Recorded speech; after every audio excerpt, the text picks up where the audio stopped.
ငွေကြေးဟုတ်ပါတယ်ကျမတို့လူသားတွေနဲ့မရှိမဖြစ်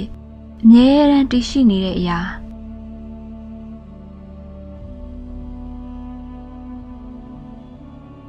နိုင်ငံတစ်ခုရဲ့ငွေကြေးစနစ်ဆိုတာအဲ့ဒီနိုင်ငံရဲ့ကိုယ်စားပြုအမှတ်အသားအမွေအနှစ်တစ်ခုပါပဲတင်ကပါဠိစကားလုံးတင်ကမှထုတ်ယူသုံးစွဲခဲ့ပြီးဘယင်းတစိမ့်လက်ရာရှိသောငွေကြေးလို့အဆိုရှိခဲ့ပါတယ်လွန်ခဲ့တဲ့နှစ်ပေါင်း2000ကျော်ကစတင်ပြီးအသုံးပြုခဲ့ကြတာပါတင်ကားများမသုံးစွဲခင်ကရွှေငွေကြေးသတ္ထုများကိုတန်မိုးတင်တယ်လို့သုံးစွဲခဲ့ကြပါတယ်မင်းတို့မင်းလက်ထက်မှာတော့ရတနာပုံတင်ကားဆက်ယုံကိုမန္တလေးနေပြည်တော်နန်းမြို့တော်အတွင်းမှာဆောက်လုပ်ခဲ့ပြီးတစ်ကြက်ငါးမူတမတ်တမူတပဲဒီငါးမျိုးကိုစတင်သွင်းလုပ်ခဲ့ပါတယ်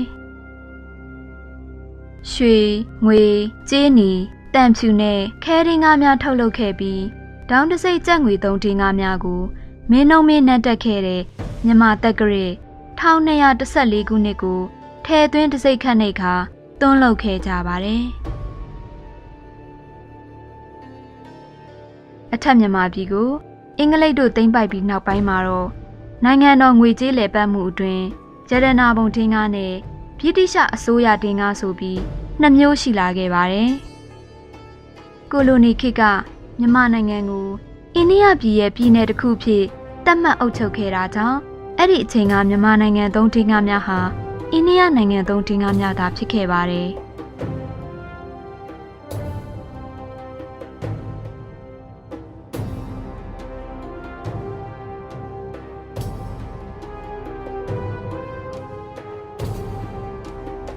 တော်လန်ရေးအစိုးရထုတ်ဝေခဲ့တဲ့ငွေအကျွေးအသစ်များဟာရခင်ကလိုတန်တပ်ထုများနဲ့ပြုလုပ်ထားခြင်းမဟုတ်ပဲပေါ်ပါတဲ့တပ်ထုတစ်မျိုးနဲ့ပြုလုပ်ခဲ့ပါတယ်။ဒါကြောင့်ရခင်ကအကျွေးများကိုအလေးစေးလို့ခေါ်ပြီးယခုအကျွေးများကိုအပေါ်စေးလို့သတ်မှတ်ခဲ့ကြပါတယ်။အဲ့ဒီအကျွေးစေးတွေမှာထဲသွင်းခန့်နှိပ်ထားတာကတော့ပြည်ထောင်စုမြန်မာနိုင်ငံရဲ့လွတ်လပ်ရေးပြည်သူ့ကာကြီးဗိုလ်ချုပ်အောင်ဆန်းရဲ့ကိုယ်တစ်ပိုင်းပုံပဲဖြစ်ပါတယ်။ထူးခြားချက်ကတော့ဒင်းကားရဲ့တန်မိုးကိုဖော်ပြရမှာမောက်ချစလုံးနဲ့ဆယ်ပြားစီကို10မောက်ချဝစ်စပေါက်ဖြင့်10ပြားလို့ဖော်ပြလိမ့်ရှိတော်လဲယခု10ပြားစီမှာတော့မောက်ချမပါတော့ပဲ10ပြားဟုသာဖော်ပြထားခြင်းဖြစ်ပါတယ်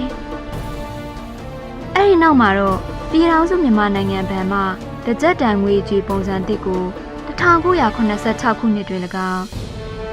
ပြား90တန်ကို1989ခုနှစ်တွင်၎င်း25ပြားတန်စဝိုင်းပုံစံကို1982ခုနှစ်တွင်၎င်း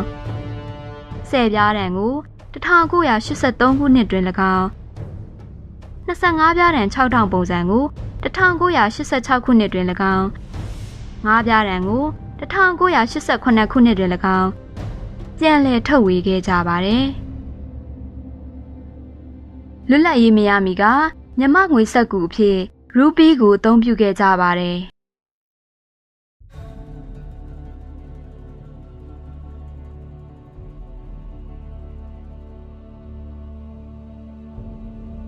1942ခုနှစ်ဖက်စစ်ဂျပန်များမြန်မာနိုင်ငံကိုသိမ်းပိုက်ပြီးချိန်မှာတော့ရူပီငွေကိုအခြေခံတဲ့ငွေကြေးစနစ်တစ်ခုသို့ပြောင်းလဲခဲ့ပါတယ်။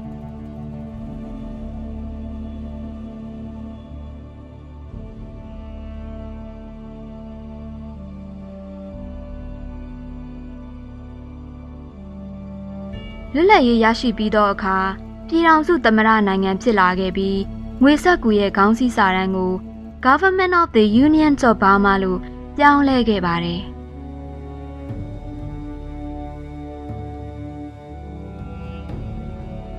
1964ခုနှစ်တော်လှန်ရေးကောင်စီဆိုရလက်ထက်မှာတော့90တန်းနဲ့100တန်းများကိုတရားမဝင်ငွေစက္ကူဖြစ်ကြီးညာခဲ့ပြီးပြည်သူ့ဘဏ်ထုတ်ငွေစက္ကူတစ်များဖြစ်သောတစ်ကျပ်5ကျပ်10 20ကျပ်တန်းငွေစက္ကူများကို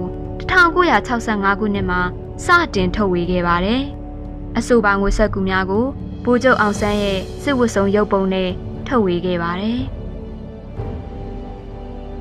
1982ခုနှစ်မှာတော့ပြည်သူ့ဘဏ်မှပြည်ထောင်စုမြန်မာနိုင်ငံတော်ဘဏ်သို့ပြောင်းလဲခဲ့ပြီးမြန်မာငွေစက္ကူများကိုဆက်လက်ထုတ်ဝေခဲ့ပါတယ်။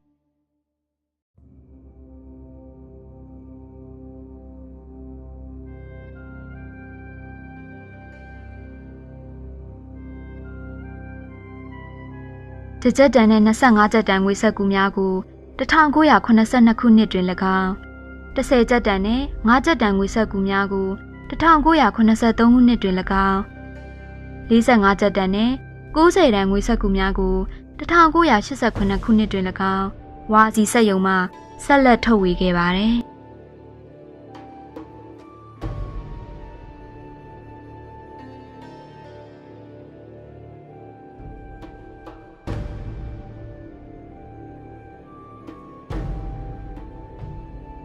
တစ်ချိန်ကအာရှကြားလို့ကြော်ကြားခဲ့တဲ့စီးပွားရေးတောင်တင်ပြီးငွေကြေးတန်ဖိုးမြင့်မားခဲ့တဲ့နိုင်ငံ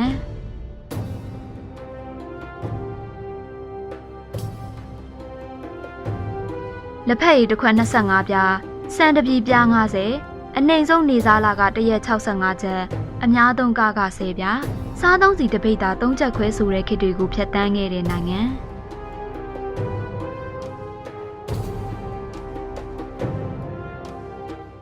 အကြောင်းမျိုးမျိုးကြောင့်တဖြည်းဖြည်းပြောက်ကွယ်ဆုံးရှုံးသွားရတော့မယ်အမျိုးသားရေးမွေးနေ့တစ်ခုကိုထိန်းသိမ်းမှုကျမတို့အားလုံးမှာတာဝန်ရှိတယ်လို့ခံစားခဲ့ဘူးပါသလား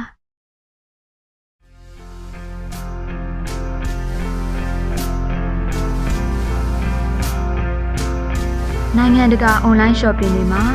ကုန်တိုက်တွေမှာကျမတို့စီကအမွေနှစ်တွေကိုတခြားနိုင်ငံကပေါက်ဈေးမျိုးမျိုးနဲ့ရောင်းချခံနေရတဲ့ရင်းနှီးမွေဖြစ်မျိုးကိုကိုယ်တိုင်မြင်တွေ့ခဲ့ကြမယ်ဆိုရင်